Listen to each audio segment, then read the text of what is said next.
Buenas tardes a todos, sean cordialmente bienvenidos a nuestro segundo foro chat. Mi nombre es Ernesto García y junto a mi compañero Davis Colmenares estaremos impartiendo el foro chat que lleva por nombre Empatía, su uso para mitigar la discriminación en las escuelas.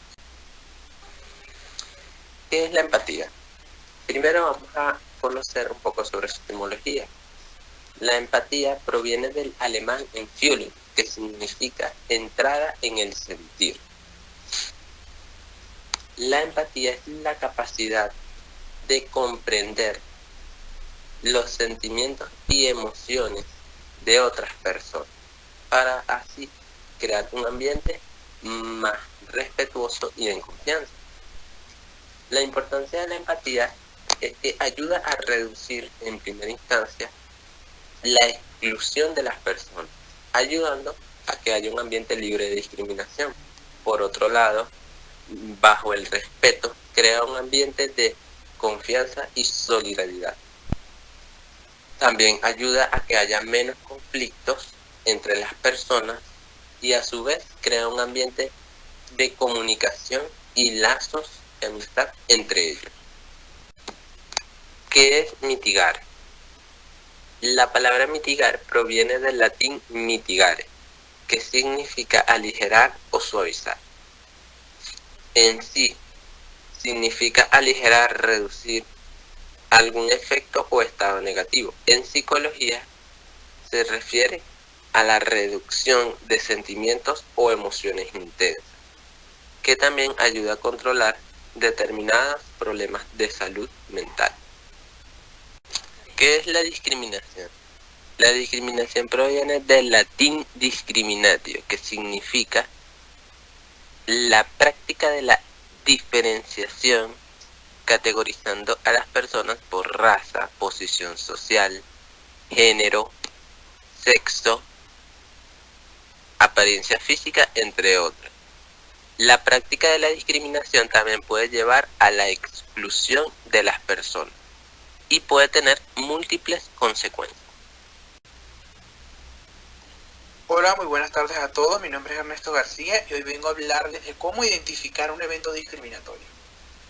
Como bien se sabe, somos un país diverso y multicultural. No obstante, el racismo y la discriminación son males que aquejan a nuestra sociedad y que particularmente los sufren los pobres, los provincianos indígenas y los afrovenezolanos. Aquí podemos constatar que la discriminación por posición social es muy importante atacarla en Venezuela, ya que según los índices, una de las poblaciones más afectadas son las personas de bajos recursos. A pesar de vivir en una crisis en donde la economía cada vez está más deplorable y en donde el sistema de vida del venezolano es cada vez más difícil, existe mucho clasismo.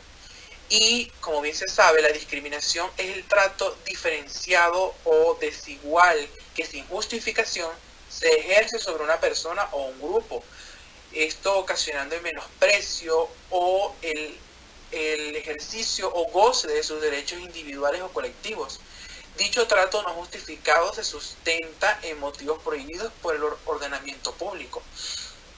Según la Constitución, citando el artículo 19, el Estado garantizará a toda persona conforme al principio de progresividad y sin discriminación alguna el goce y ejercicio irrenunciable, indivisible e interdependiente de los derechos humanos. Este artículo nos habla de que toda persona es libre de vivir como bien lo desee, sin ser discriminado por su forma de ser o su forma de actuar, siempre y cuando ésta no sea dañina para la sociedad. Ahora bien, hablando desde el área en lo que es la educación y en las escuelas de Venezuela, por muchos años el venezolano ha normalizado la práctica de meterse con los demás y de esconderlo a través de una práctica noble. El denominado chalequeo es una de las cosas que ha causado mayores índices de discriminación en Venezuela. Lo que puede ser un simple juego puede causar situaciones irremediables en una persona. Las consecuencias de la discriminación escolar pueden ser devastadoras para el individuo, ya que éste suele presentarse en una etapa de vida en que los niños, niñas y adolescentes están más vulnerables y su sentido de identidad sigue en plena construcción. Es por ello que la discriminación en edades tempranas afecta duramente y a veces de por vida la autopercepción y la autoestima.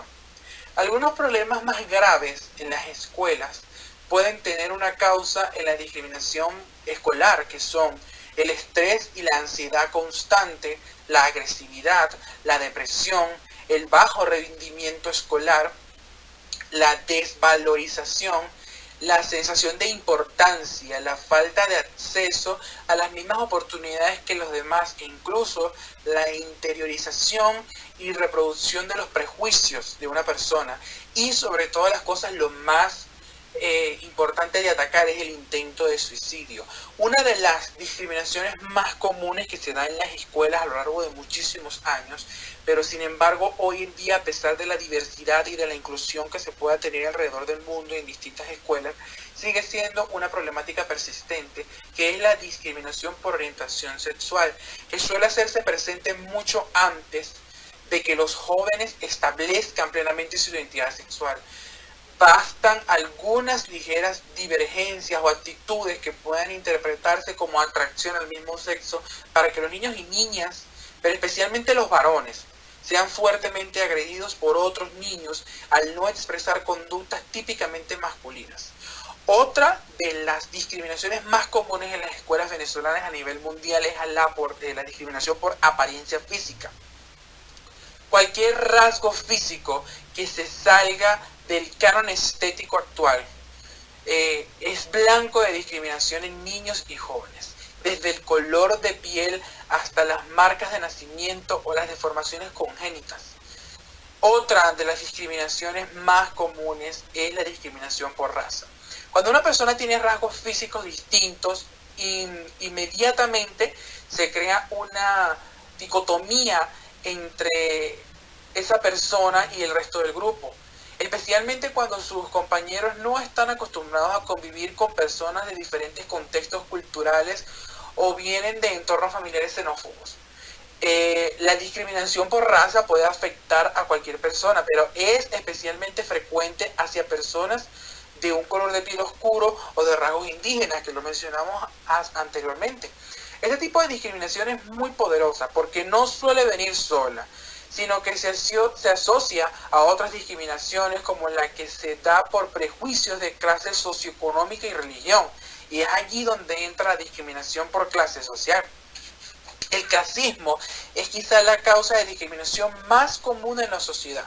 No solo en las aulas de clase, también se trata de uno de los fenómenos que más obstaculizan el desarrollo social, pues impacta directamente en las oportunidades reales y percibidas que tiene una persona para salir adelante. El clasismo puede llevar a los niños y jóvenes a pensar que lo más importante para su autoestima tiene que ver con los bienes que pueden ostentar y consumir, y que pierdan de vista los valores como la igualdad y el civismo, pero por sobre todo la solidaridad. Como investigadores y moderadores de este foro, con anterioridad tuvimos la oportunidad de visitar la escuela, la unidad educativa Centro Educacional de Invidente Francisco de Asís de Fe y Alegría, ubicada en el kilómetro 12 del Junquito.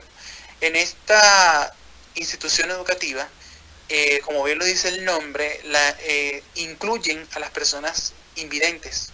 Sin embargo, una de las discriminaciones más comunes era la discriminación por discapacidad.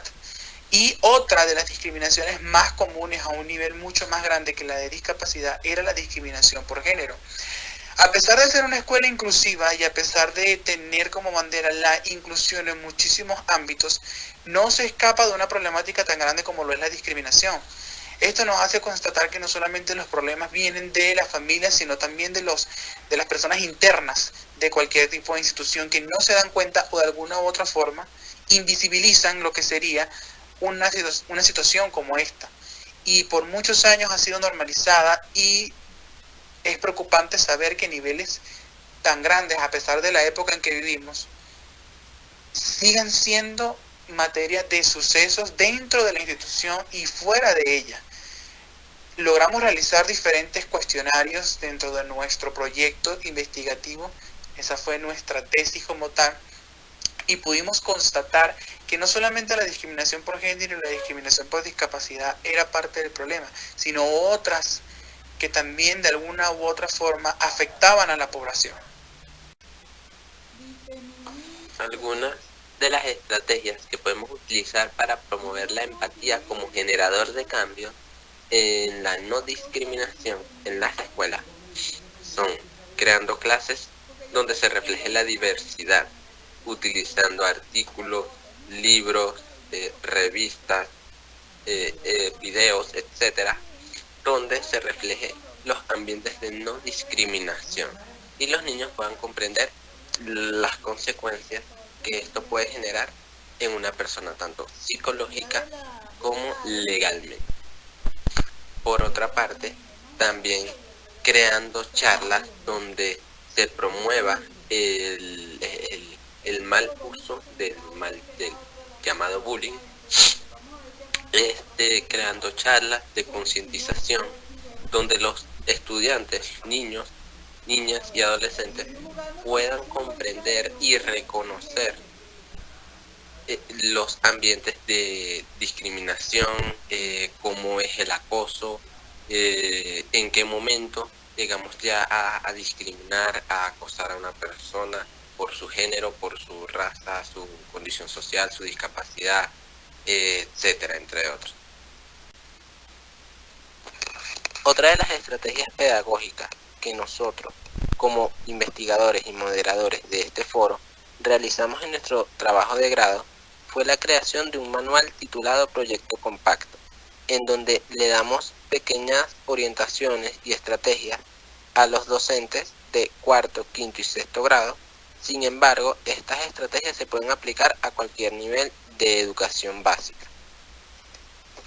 En ese manual tenemos varias actividades a tratar para fomentar lo que es el trabajo de inclusión y de trabajo en equipo de todos los niños, de igualdad. Allí se trabaja fundamentalmente lo que es la discriminación por género, la discriminación por apariencia física y la discriminación por discapacidad, que fueron las tres más vistas dentro de la institución donde hicimos nuestro trabajo. Ahora bien, ¿cuál es el papel que juega la familia en la enseñanza de los valores desde casa? La familia es la base de muchísimas cosas. La familia no la hace la falta de un integrante, sino la falta del amor y de la consideración y por sobre todas las cosas del respeto. Cuando un niño crece en una familia en donde el respeto, la igualdad y por sobre todas las cosas la buena crianza basándose en valores se pone como prioridad, ese niño puede llegar a ser una persona que pueda convivir tranquilamente o no, ya que muchos actos pueden ser adoptados, pero eso depende de cada una de las personas individualmente de lo que quiera hacer con su vida. Pero la familia fundamentalmente debe implementar los valores desde la casa, desde lo más importante, porque no toda la labor la tiene el docente. Los padres en Venezuela tienden a montar una carga pesada en los docentes, en creer que el docente y la persona que está dictando clases es la persona que tiene que implementar los valores al niño, y los valores vienen desde la casa.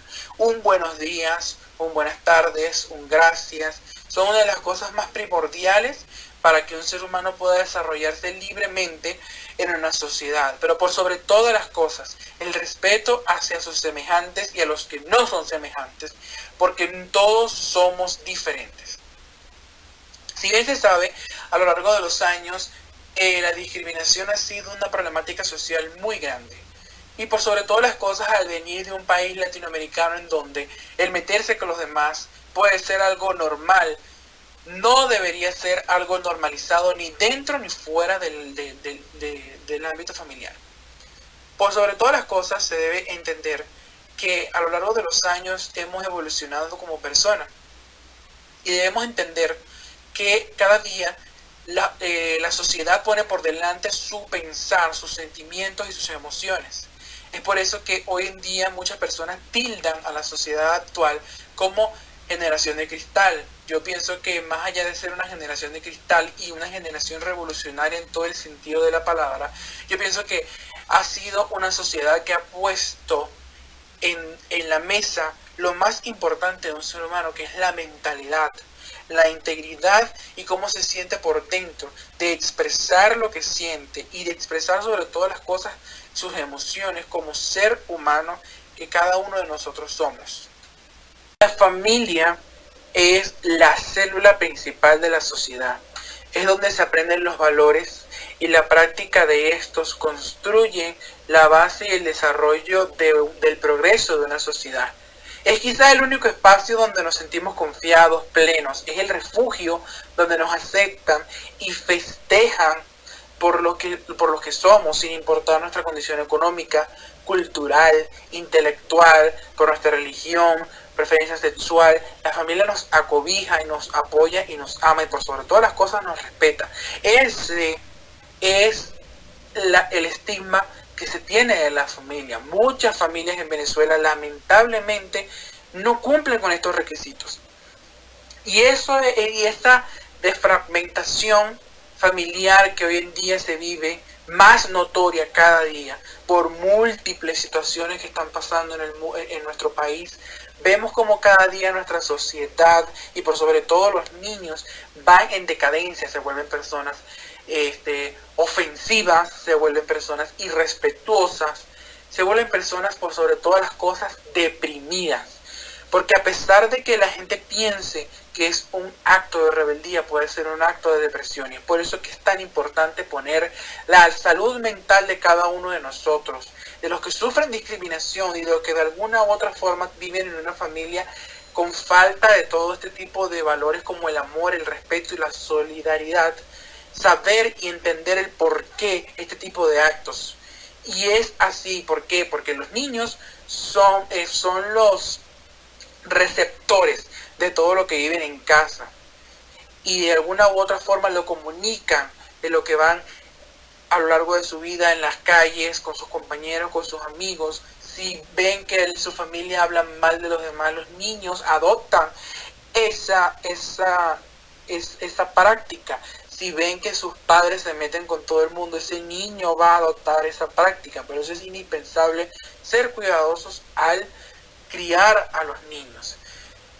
Se entendía por familia aquella que integraba a la madre y el padre y a los hijos, un concepto llamado la familia nuclear.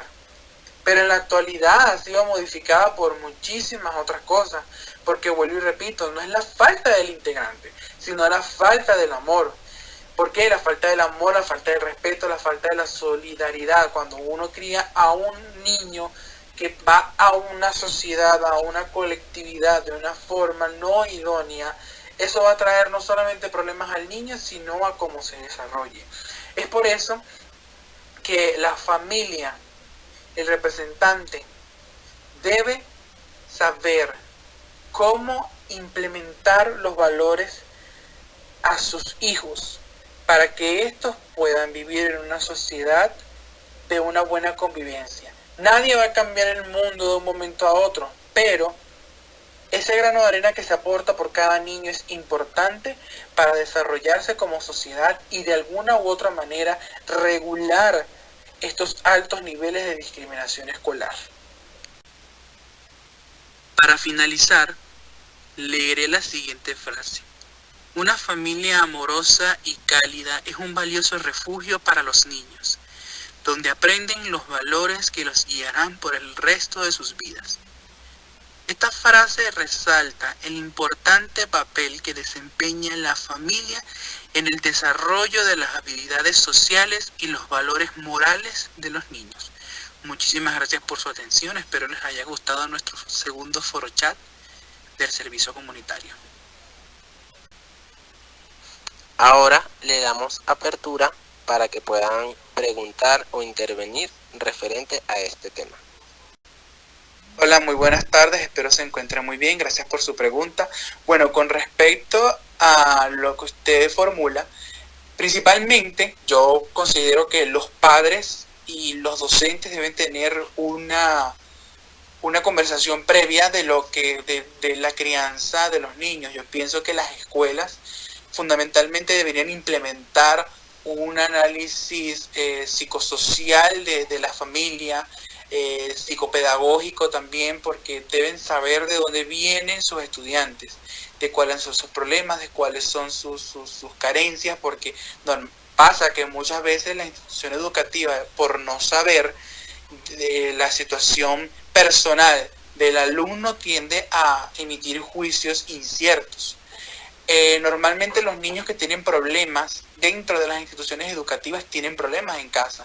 Entonces, ¿cómo solucionar el problema dentro de la institución? Principalmente es eso, generar una comunicación con los representantes. Ya que muchas veces los representantes tienden a ocultar cierta información o de alguna u otra forma no contar la problemática que están pasando muchos de los niños. Y es por tal motivo que los únicos afectados en esta situación son los infantes, porque son los que sufren las consecuencias de la institución, bien sean las citaciones, bien sean los regaños, bien sea la discriminación incluso dentro del ente educativo. Entonces, principalmente la relación entre padres, representantes y educadores debe ser fundamental para poder encontrar una solución a este problema. Respecto a la primera pregunta, muchas gracias por su intervención. ¿Cómo se debe actuar cuando un niño viene con una conducta inapropiada y es grosero? Bueno, principalmente hablo desde mi experiencia como docente de tareas dirigidas. Es un poco difícil manejar este tipo de situación por la sociedad en que vivimos actualmente. Normalmente hoy en día se toma la exigencia como algo malo, como que el profesor la tiene agarrada conmigo, el profesor no me quiere, el profesor no me respeta, el profesor me quiere amedrentar siempre, y me ha pasado muchas veces que yo he intentado de alguna u otra forma tomar cartas en el asunto y la han tomado mal, pero tomé la solución por mis manos. ¿Y qué hice yo como docente? Hablé principalmente con sus representantes para yo tener autorización de ellos, para yo poder de alguna u otra forma implementar métodos de conducta para que el alumno tome una iniciativa bajo la disciplina y bajo el respeto. Porque normalmente los niños reaccionan como reaccionan sus padres o como reaccionan lo que ven. Porque normalmente no solamente son los papás, también es lo que veo. Hoy en día los juegos de los niños son muy violentos. Las series que hay hoy en día en muchísimas plataformas de entretenimiento son violentas y padres dejan que los niños vean ese tipo de contenido. Por ende, eso genera de alguna u otra forma una rebeldía de saber que eso es algo normal y eso es algo que lo pueden adoptar. Pero es allí donde la labor de tanto del padre como los representantes y del docente debe ser clara. ¿Cómo abordarlos? Implementando diferentes métodos. Uno de los métodos más fundamentales es generar el respeto entre el estudiante y el docente. Cuando esa brecha entre el estudiante y el docente se construye, él sabe que no puede irrespetar al docente y no puede irrespetar a sus compañeros. Todo esto basándose principalmente en el respeto y en la tolerancia. También existe posibilidad de que el estudiante fuera de casa esté adoptando este tipo de conductas. Se ha normalizado el hecho de dejar al niño mucho tiempo en lugares que no sea su casa. Y hablo desde mi experiencia en mi comunidad. Muchos niños se la pasan más tiempo en la calle que en casa, ya que también se basa mucho en lo que sería actualmente muchas madres solteras en este momento, que son mujeres que de alguna u otra forma no tienen claro lo que es el rol de madre. Y casi siempre dejan a niños pequeños estar mucho tiempo en la calle, en adoptar diferentes actitudes y diferentes dialectos que hacen que lo lleven dentro de la casa, incluso dentro de la institución. Entonces también hay que ver muy claramente en dónde se están metiendo los niños, que están viendo en redes sociales, que están viendo en televisión. ¿Por qué? Porque no solamente a veces es la familia, a veces es descuido. Entonces cuando se genera ese descuido y esa no prestar atención a los infantes, de alguna u otra forma se descarrilan y buscan métodos y buscan maneras de cómo aprender lo bueno y lo malo. Hola, muy buenas tardes. Gracias por tu intervención y también gracias a todos por las intervenciones. Bueno, ¿qué pueden hacer desde las escuelas para regular lo que es la discriminación? Fomentar más que todo lo que es el trabajo en equipo. Implementar los valores, enseñarles a los niños que está mal meterse con otros, insultar a otras personas, crear actividades dentro de todas las áreas. Eso se puede trabajar desde matemática, desde informática, lenguaje, ciencias sociales, de cualquier área. Actividades recreativas que a los niños les interese trabajar en grupo, sin ningún tipo de discriminación, que si por la raza, por el color. Enseñarles a los niños que no está mal que un niño varón vea como que el color rosado es de las niñas y el azul es de los varones. No, que trabajen ambos por igual, en forma de igualdad, que los dos tengan los mismos derechos. Ese es desde las escuelas ese es el trabajo principal, porque la verdad el trabajo primordial está en la familia. Sin embargo, las escuelas tienen el papel fundamental porque los niños también pasan la mayor parte del tiempo del día es allí. Crean un lazo bueno, no de amistad, pero sí de cierta, ¿cómo se puede decir? Empatía o estar con el docente. Entonces, el docente tiene ese trabajo principal, engendrarle lo que es el respeto, la tolerancia, el trabajo en equipo, y el ser inclusivos, ayudar a sus compañeros, ser solidarios, tolerantes, con muchas actividades, no sé, se pueden incluso colocar películas.